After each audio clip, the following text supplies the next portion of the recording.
छह मेहमान है आज मेरे साथ। एक तो प्रदीप भंडारी की हंसी आज रुके नहीं रुक रही। सपरा जी प्लीज एक सेकंड, सपरा जी एक सेकंड, मैं लाइव बोल रहा हूं। ओके सपरा जी रुकिए ना प्लीज एक सेकंड। और दूसरा मनीषा जी की, मनीषा जी तब से लगातार मुस्कुरा रही थी, लगातार मुस्कुरा रही हैं क्योंकि उन्हें पता है हरियाणा में बीजेपी की हार से महाराष्ट्र में राहत की सांस बीजेपी और उनके सहयोगियों ने जरूर ली होगी, क्योंकि माना यही जा रहा था हरियाणा में हारे तो महाराष्ट्र में मुश्किल हो जाएगी। क्लाइड बहुत बेताब है बोलने को। क्लाइड, हरियाणा में हारे हैं आप बोलने को बेताब है, बताइए क्या बोलेंगे? क्यों नहीं बोलेंगे? हरियाणा की बात करें, आप जम्मू कश्मीर की बात करिए। आप कर लो जम्मू कश्मीर। भारतीय जनता पार्टी जम्मू कश्मीर के हिसाब से, प्रदीप जी रुक जाइए ना, इतना स्पीड में क्यों भागता है? मैं भी रेसिंग करने में जो आ जाइए, कभी कर लेंगे, आराम से बैठिए। आप जम्मू कश्मीर की बात करें तो आपकी मुस्कुराहट मतलब अलग तरह की मुस्कुराहट आ रही है।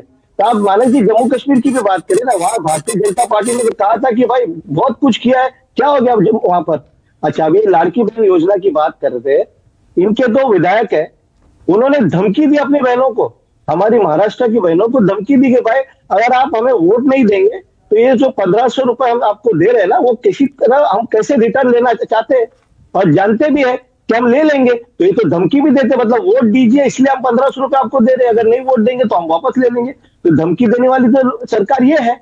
अच्छा, तीसरी बात ऐसी रही कि छत्रपति शिवाजी महाराज जिससे हम आदर करते हैं, उनकी बात करते हैं, कहते कि हम इनका जो चुनाव के समय ही नाम लेते। भाई ये जो भारतीय जनता पार्टी सिर्फ चुनाव के समय छत्रपति शिवाजी महाराज की बात करते हैं। आदरणीय प्रधानमंत्री मोदी जी ने करोड़ों रुपया करके बंबई के समुद्र तट पे चौपाटी पर आकर भूमि पूजन सब की थी। कहाँ है शिवाजी महाराज जी का पुतला? अच्छा ठीक है, अभी इलेक्शन आएगा तो एक सवाल का जवाब नहीं, एक मिनट सुन लीजिए मेरी पूरी बात, अभी पूरी बात सुन लीजिए, मैं बहुत आराम से सुन रहा था। तो वो पुतले की तो बात कर नहीं रहे, अभी इलेक्शन आए तो वो करेंगे। और चौथी बात, करप्शन की, प्रदीप भाई मेरे तो मित्र है, हम तो हंस कर वो झगड़ा करते हैं, करप्शन की बात कर रहे हैं, ये करप्शन की बात करके वजह का नाम ले रहे। अरे एक क्रिमिनल को बैसाखी बनाकर क्रिमिनल की बातें आप लेकर दूसरी बातें कर रहे हैं।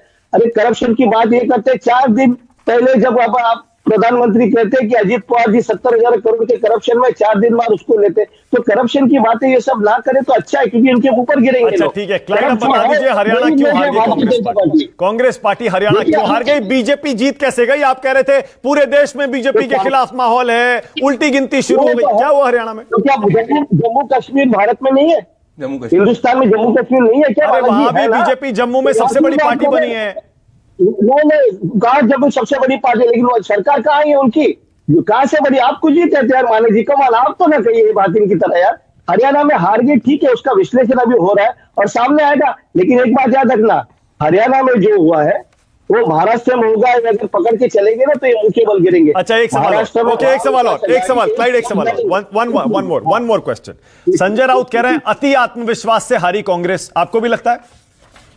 नहीं, देखिए मैं कहता हूं आपको कि जो संजय राउत जी ने जो लिखा है ठीक है, उनका पर्सनल ओपिनियन है, उनको हक है।